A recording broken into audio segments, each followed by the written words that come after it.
So, in this session, we will be studying about Introduction to Biopharmaceutics and Pharmacokinetics. Myself, Dr. Prabjot Singh. So, we will start with the subject. So, this is our first lecture. So, first I will start with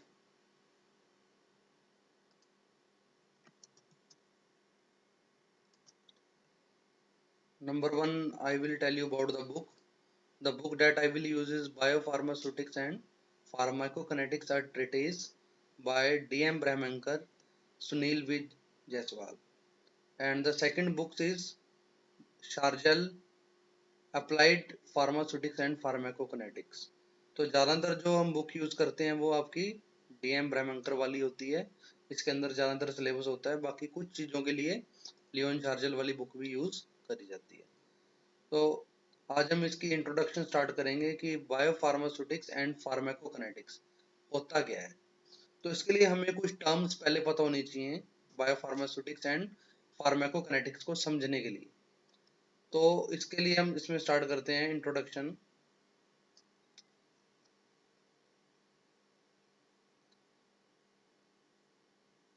तो होता क्या है कि जब भी कोई एक drug product है, कोई भी कंपाउंड है, चाहे वो प्लांट से आए, चाहे एनिमल से आए, मिनरल सोर्सेज से आए, उसको कभी भी प्योर फॉर्म में बहुत ही कम दिया जाता है। अगर प्योर फॉर्म में देंगे तो भी सिर्फ इंजेक्शन के थ्रू देंगे।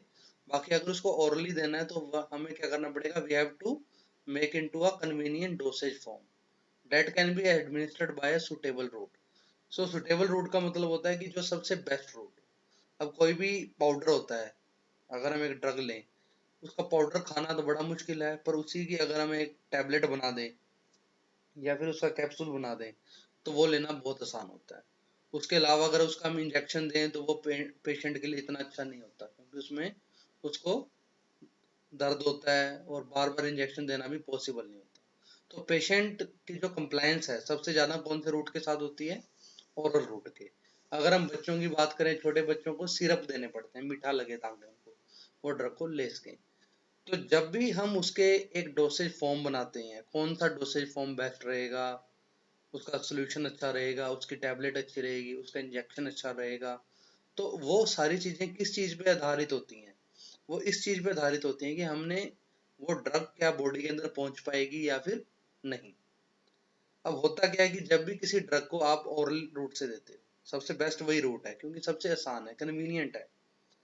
तो उस रूट से, ओरल से आपने दिया, वो सबसे पहले कहाँ जाएगी, स्टमक में जाएगी। अब स्टमक में जाके क्या होएगा, स्टमक उसके ऊपर एक्शन करेगा, उसका एसिड है, हो सकता है उसको डिग्रेड कर दे। उसके बाद और एंजाइम्स होती हैं स्टमक के अंदर, वो भी उसे डिग्रेड कर सकती हैं। उसके अलावा फिर वो ड्रग क्या होएगी, वो लीवर के पास जाएगी। उसके लीवर क्या करेगा, उसको मेटाबॉलिज्म करेगा, और कई बार क्या होता है कि उस ड्रग का काफी पार्ट वो लीवर डिग्रेड कर देता है, मेटाबोलाइज कर देता है। तो उसके कारण क्या होता है, वो ड्रग बॉडी में 100% जा ही नहीं पाती, क्या हो जाती है, वेस्ट हो जाती है। तो उसके उस केस में कितनी ड्रग हमारी बॉडी के ब्लड के अंदर जा रही है, उसके लिए हमारे पास एक टर्म है, bioavailability. Bioavailability is defined as the rate and extent of drug absorption. कि ड्रग कितने रेट से, रेट का मतलब स्पीड से, कि कितनी देर में कितनी ड्रग हमारे ब्लड में पहुंच रही है, और एक्सटेंट होता है कितना अमाउंट उस ड्रग का आपके ब्लड के अंदर पहुंच रहा है। तो ये जो टर्म है बायोअवेलेबिलिटी, ये बहुत ही जरूरी टर्म है। और बायोअवेलेबिलिटी से भी हमें पता चलता है कि ड्रग कितनी आपकी ब्लड के अंदर या सिस्टेमिक सर्कुलेशन के अंदर पहुंच रही है। तो it is a very important term. And 100% bioavailability is by only the IV route.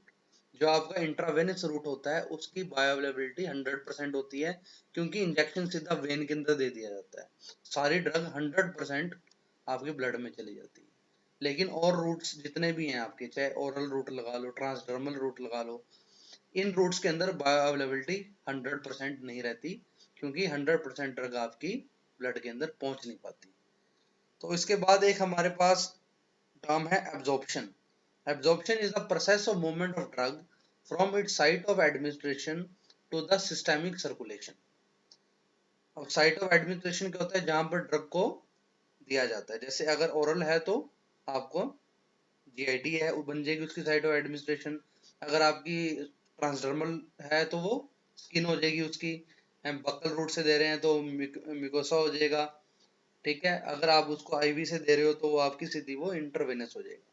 तो वहां से ड्रग का अब्जॉर्ब होना, movement from site of administration to systemic circulation is called as absorption. इसके अलावा एक टर्म आपकी आ गई drug disposition. Distribution and elimination, इन दोनों प्रोसेस को मिला के एक टर्म बनती है, उसका नाम होता है ड्रग डिस्पोजिशन। तो ड्रग डिस्पोजिशन के लिए हमें पहले पता होना चाहिए कि डिस्ट्रीब्यूशन क्या होती है। अब होता क्या है कि जो आपकी ड्रग है पहले ब्लड में गई, ब्लड में से फिर वो कहाँ जाएगी और टिश्यू पे जाएगी। जैसे एक्स्ट्रा वेस्कुलर टिश्यू हो गया आपका, ठीक है, उसके अंदर कौन कौन से आते हैं, मसल मसल टिश्यू आ गया, एडिपोज टिश्यू हो गया, बोन्स होगी, आपकी स्किन होगी, सबके पास ड्रग जाएगी। तो movement of drug from the blood to other body part, जैसे आपका ब्रेन हो गया, तो यहाँ पर ड्रग ने जाना है, उसको हम कहते हैं ड्रग डिस्ट्रीब्यूशन। ड्रग डिस्ट्रीब्यूशन एक काफी जरूरी पैरामीटर है। अगर आपकी ड्रग डिस्ट्रीब्यूट ही नहीं होगी, ब्लड में ही रह जाएगी, तो वो उसका एक्शन ही नहीं दे पाएगी। ठीक है, तो drug distribution is very important term, ये हमें पता होनी चाहिए। उसके बाद एक हमारे पास आगे टर्म आएगी drug elimination. Elimination is defined as the process that tends to remove the drug from the body and terminate its action. Elimination occurs by two processes. One is biotransformation, that is metabolism, which usually inactivates the drug, जो कि liver करता है ज्यादातर, biotransformation, और excretion which is responsible for the exit of drug metabolites from the body. Drug या फिर उसके metabolites अगर बॉडी में से जब रिमूव हो जाते हैं, निकल जाते हैं, किस रूट से निकलते हैं, या तो यूरिन से, फिसिस से, स्वेट से। सलीवा से तो कम है क्योंकि वो फिर रीअब्जॉर्ब हो जाते हैं। तो ये जो एक्सक्रीशन है ये आपकी ये टर्म है, और बायो ट्रांसफॉर्मेशन एक टर्म है, दोनों को मिला के जो बनता है डेट इज एलिमिनेशन। तो इन सारी प्रोसेसेस का जब हमें पता चल गया, अब हम पढ़ेंगे what is bio pharmaceutics. Biopharmaceutics is defined as the study of factors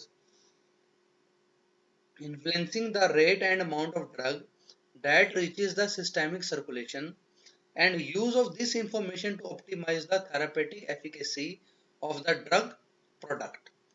कि ऐसे कौन कौन से फैक्टर हैं जो ड्रग की एब्जॉर्प्शन को या उसकी बायोअवेलेबिलिटी को अफेक्ट करते हैं। रेट एंड अमाउंट का क्या मतलब हो गया, बायोअवेलेबिलिटी। तो कौन से ऐसे फैक्टर्स हैं जो ड्रग की बायोअवेलेबिलिटी को अफेक्ट करते हैं, और उन फैक्टर्स को कैसे यूज करा जाए जिससे कि उसकी थेरेपेटिक एफिकेसी ड्रग की ऑप्टिमाइज करी जा सके। तो कौन कौन से ऐसे फैक्टर्स हैं जो ड्रग की जो बायोअवेलेबिलिटी को अफेक्ट करते हैं। तो number one is the route, किस रूट से ड्रग दी जा रही है। अगर हम आईवी से देंगे 100% बायोअवेलेबिलिटी रहेगी, ओरल से देंगे तो बायोअवेलेबिलिटी हमेशा कम रहेगी। तो एक हो गया आपका रूट, एक फैक्टर हो गया। फिर डोसेज फॉर्म हो, एक फैक्टर हो गया। सॉल्यूशन की बायोअवेलेबिलिटी ज्यादा होती है in comparison to tablets, capsules. ठीक है, तो डोसेज फॉर्म भी एक फैक्टर हो गया। उसके अलावा उसके एक्सिपिएंट्स उसमें क्या डले हुए हैं। अगर सेम टैबलेट हैं, दो अलग अलग मैन्युफैक्चरर बना रहे हैं, अगर उनमें एक्सिपिएंट्स का फर्क आ गया तो उसकी भी बायोअवेलेबिलिटी पे फर्क आ सकता है। इसके अलावा अगर आपकी मैन्युफैक्चरर अलग अलग प्रोसेस से बना रहे हैं, जैसे एक टैबलेट बना रहा है तो वो उसमें हार्डनेस ज्यादा आ रही है, एक में कम आ रही है, तो उनकी भी बायोअवेलेबिलिटी में फर्क आ सकता है। उसके अलावा जो ड्रग प्रोडक्ट है, ड्रग का जो केमिकल नेचर है, उसकी फिजिको केमिकल प्रॉपर्टीज हैं, सच एज उसकी सोलिबलाइजेशन कितनी, सोलिबिलिटी कितनी है, उसका डिसोसिएशन कांस्टेंट कितना है, उसका पार्टिकल साइज कितना है, उसका पार्टीशन कोएफिशिएंट कितना है। तो ये सारे जो फैक्टर्स हैं ये भी सारे के सारे एब्जॉर्प्शन ऑफ ड्रग को अफेक्ट करते हैं और अल्टीमेटली उसकी बायोअवेलेबिलिटी को अफेक्ट करते हैं। तो बायोफार्मास्यूटिक्स जो सब्जेक्ट है इसके अंदर इन सारे फैक्टर्स को स्टडी करा जाता है कि कैसे हम ड्रग की बायोअवेलेबिलिटी को बढ़ा सकते हैं। तो ये आपको हो गया बायोफार्मास्यूटिक्स। दूसरा जो इसका पार्ट है सब्जेक्ट का that is pharmacokinetics. Pharmacokinetics is defined as the study of time course of drug, ADME, and their relationship with its therapeutic and toxic effects of the drug. So ADME क्या होती है? Absorption, distribution, metabolism and excretion. तो इसकी जो speed है, इसका rate है, जो उसकी काइनेटिक्स को हम जब स्टडी करते हैं एडीएमई की, तो वो कहलाता है आपका फार्माकोकाइनेटिक्स और के एडीएमई। और इस नॉलेज को यूज करते हैं हम, फिर क्या करते हैं, इस नॉलेज को यूज करके हम उसकी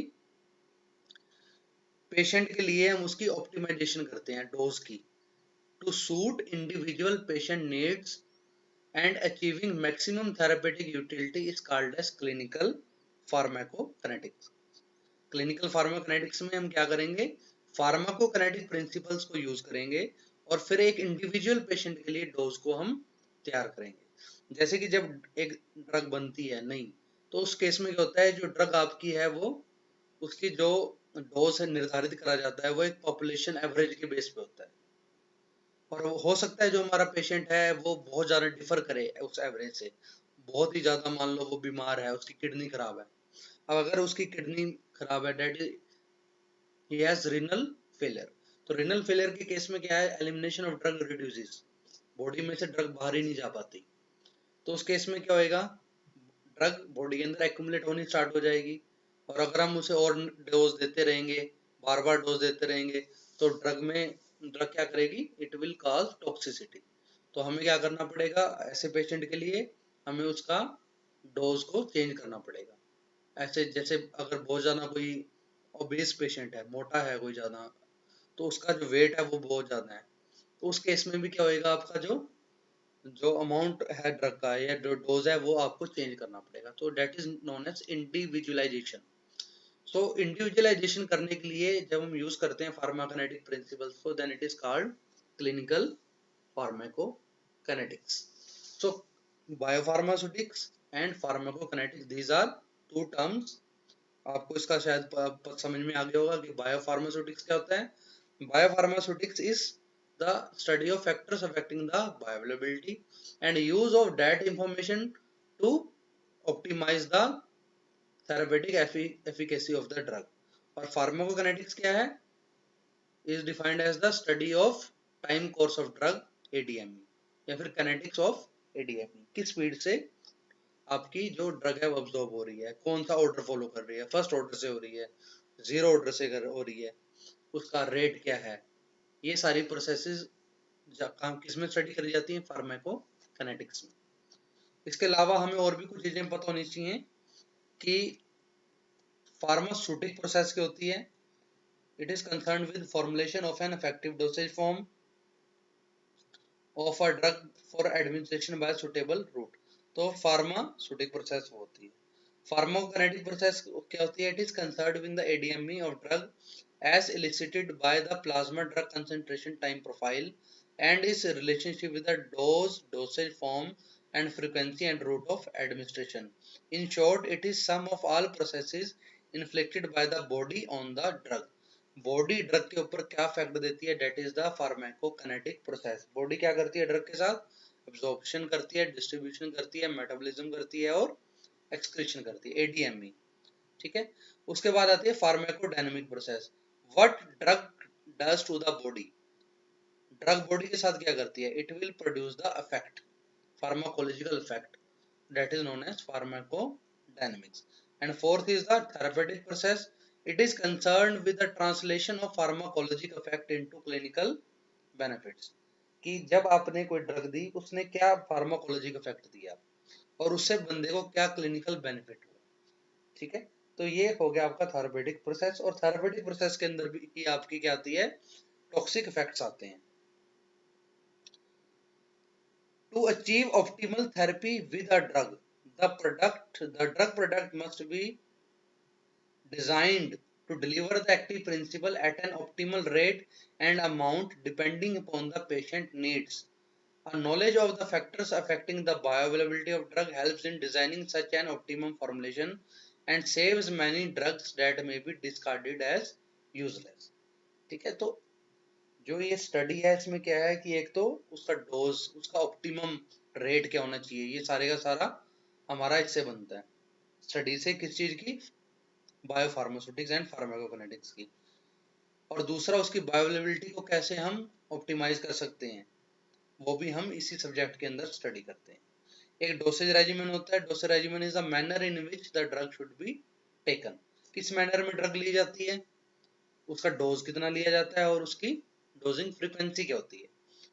डोजिंग फ्रीक्वेंसी होती है कि दिन में कितनी बार लेनी है। तो ये दोनों चीजों को मिला के होता है dosage regimen. The knowledge and concepts of biopharmaceutics and pharmacokinetics thus have an integral role in design and development of new drugs and their dosage forms and improvement of therapeutic efficacy of existing drugs। तो जब भी कोई नई drug आती है तो उसका भी डोज कैसे सेट करना है, कैसे उसकी डोजिंग फ्रीक्वेंसी सेट करनी है, ठीक है, उसके अंदर भी इसका रोल आता है सब्जेक्ट का। दूसरा डेवलपमेंट ऑफ न्यू ड्रग्स, उनकी बायोअवेलेबिलिटी कैसे इनहांस करनी है, ठीक है, उनकी थेरेपेटिक एफिकेसी कैसे इंप्रूव करनी है, इसके अंदर सारे के अंदर ये बायोफार्मास्यूटिक्स एंड फार्माकोकिनेटिक्स सब्जेक्ट का यूज आता है। So students, I think you have understand well, ठीक है, थैंक यू वेरी मच।